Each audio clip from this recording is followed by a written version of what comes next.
Hey guys, tonight we're heading back to Victorian England. Not to dine with dukes or sip tea with governesses, but to wake up in the soot-smudged skin of a housemaid. The fire's barely out in the grate. The sun hasn't dared to rise, and already your day is underway. You're standing in ankle-deep cold with a pail of water and a list of chores so long it should have its own postcode. Your feet are still half asleep, and your back aches before it's even begun to bend. Outside, frost lines the windows. Inside, it's barely warmer. Your uniform, gray, practical, stiff, was dried beside last night's kitchen fire, which means it now smells vaguely of burnt stew and despair. Your first job? Light all the fireplaces, all of them, in total silence. Because the family must not hear you working, even though they expect the house to be magically warm and glowing by the time they descend from their feather-down clouds. So, before you get comfortable, take a moment to like the video and subscribe, but only if you genuinely enjoy what I do here.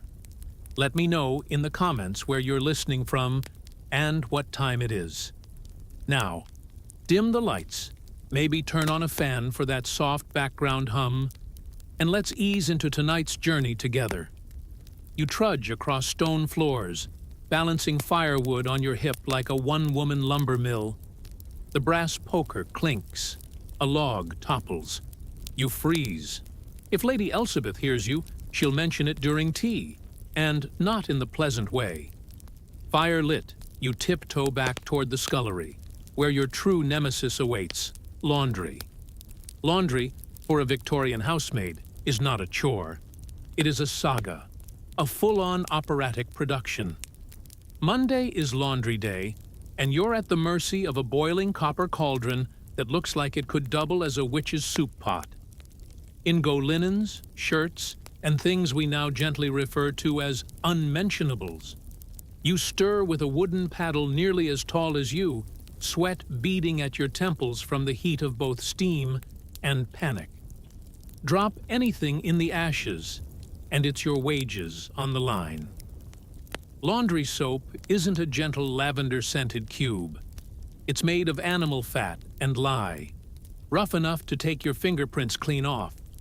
And yes, that's your skin cracking by mid-morning. But who has time for ointment? You're elbow deep in underthings, dreaming not of escape, but just a cup of tea you can actually drink sitting down.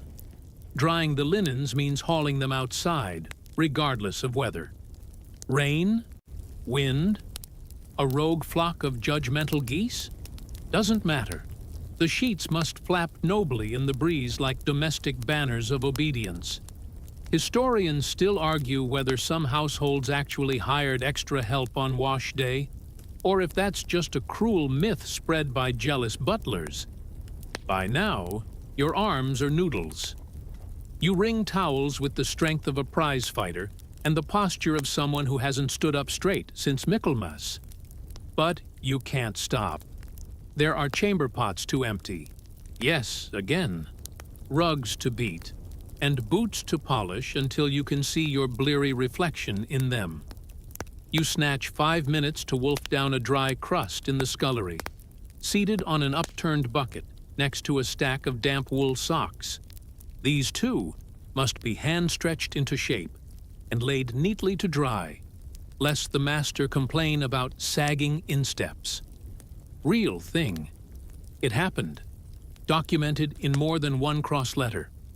There's a brief, blessed moment where you get to stand still, usually while waiting for the mangler to be free. That's the enormous rolling press that flattens sheets into submission, and it looks like something from a Dickensian horror novel. You once saw a mouse get flattened by it. You try not to think about that now. By late morning, you're still in the same dress, same apron, and the same cloud of damp steam. Your hands smell permanently of carbolic soap. Your shoulders ache, and you haven't spoken aloud to another human since the cook threw a ladle in your general direction for slicing the bread too thick.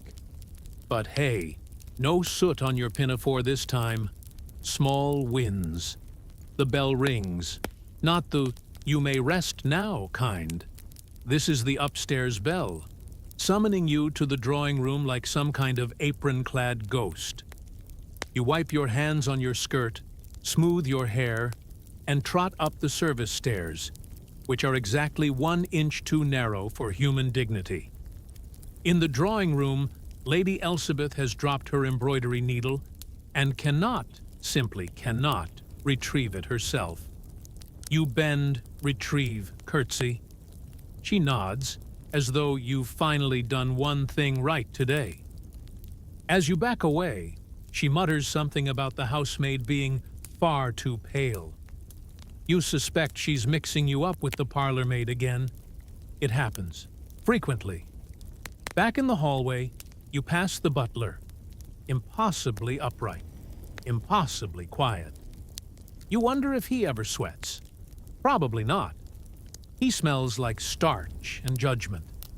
You, on the other hand, smell like boiled flannel and the eternal regret of forgotten bloomers. Laundry, of course, isn't finished just because it's dry. Oh no, now it's time to iron. And not with anything modern. Victorian irons are solid metal bricks that must be heated on the range. You shuffle between scalding iron and linen with the focus of a bomb technician. Touch fabric too soon and scorch it.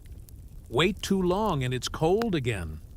The dance of the iron is delicate, endless, and entirely unappreciated by those who wear the clothes.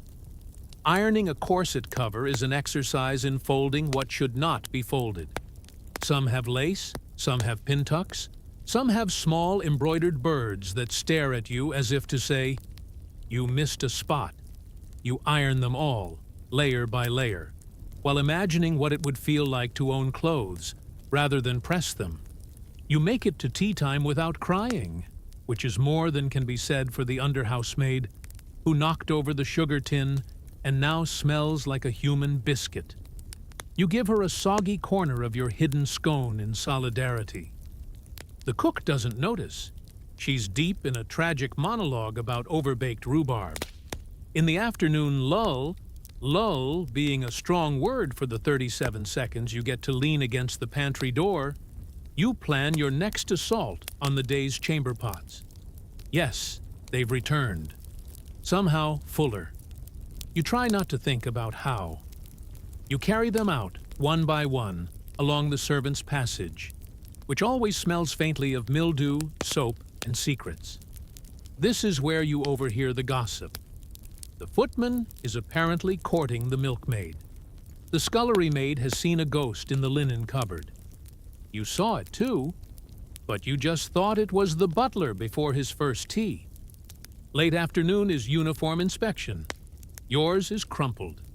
Not from laziness, but from the sheer law of physics that says if you bend to scrub 20 floors, you will crumple. You tug your apron straight, pinch your cheeks for color, and somehow pass. Now it's time to prep the family's evening outfits, which means hauling gowns, gloves, hats, and yes, corsets into order. Remember those ironed lace corset covers from earlier? Now they must be fitted onto a lady who is humming off-key and vaguely criticizing your shoelaces. Historians still argue whether housemaids received any real training or if most were simply thrown into the linen fire and told to make do. You suspect the latter. After assisting in the upstairs dressing room, read, staying invisible while doing absolutely everything, you rush back down to tidy the nursery, refill the warming pans, and help set the evening table. The cutlery must gleam. You polish spoons until you can see the bags under your eyes in their reflection. Evening comes softly, which is to say, with 47 things left undone. You relight hallway lamps. You fold laundry that has somehow multiplied like damp rabbits. You rehang curtains someone tugged askew, and you do it all with hands that now feel like part of the woodwork. Dinner service passes in a blur. You're not on serving duty, That's the parlor maid's job. But you're close enough to hear the family discussing the weather, Cousin Henry's gout, and whether pheasant is a bit too last season. You mentally debate whether pheasant was ever in season for people like you. Later, you sweep the entryway in slow, deliberate strokes. It's oddly soothing. The house is finally quiet. The kind of quiet that makes your ears ring. The hearth glows low. Somewhere above, the lady's canary begins its nightly warble. You hate that bird, lovingly. As you finish the last few bits of folding, you notice one pair of socks with mismatched cuffs. You sigh, fold them anyway, and tuck them under a pile where no one will notice. Or so you hope. Now it's nearly midnight. The house slumbers, tucked into its own dreams of tea and lace. You, too, retreat to your quarters. A mattress stuffed with straw, a blanket that smells of coal smoke and old lavender. You lay back. Your arms buzz with the ghost of effort. Your brain drifts, not into dreams of luxury or freedom, but of just tomorrow's laundry being a little lighter. And now, everything slows. The house is dark. Even the creaking floorboards have stilled. You hear nothing but the gentle tick of the hallway clock, just slightly offbeat, comfortingly imperfect. The air is thick with the faint warmth of banked fires, the last echo of footsteps fading deep into the walls. You're wrapped in a blanket that's heavier than it looks. Your body hums, soft and worn, like the linens folded hours ago. The ache in your arms settles into stillness. Your breath evens out, syncing with the rhythm of this old house, with its quiet secrets and slanted corridors. Out the frost-touched window, the moon peers through a lace curtain, bathing the scullery in pale silver. You imagine it watching over you as you sleep, smirking faintly, perhaps, at the absurdity of ironing collars by candlelight. Somewhere in the walls, a pipe sighs. The canary finally gives up its nighttime fuss. The silence now is whole, safe. And though you know tomorrow brings more starch, more soot, more softly muttered instructions, right now, there's only the softness of straw beneath you and the quiet promise of rest. You've done enough, more than enough. Let the steam fade. Let the soap rinse clean. Let the stories settle into sleep. You are still. The house is still. And the night carries you gently forward.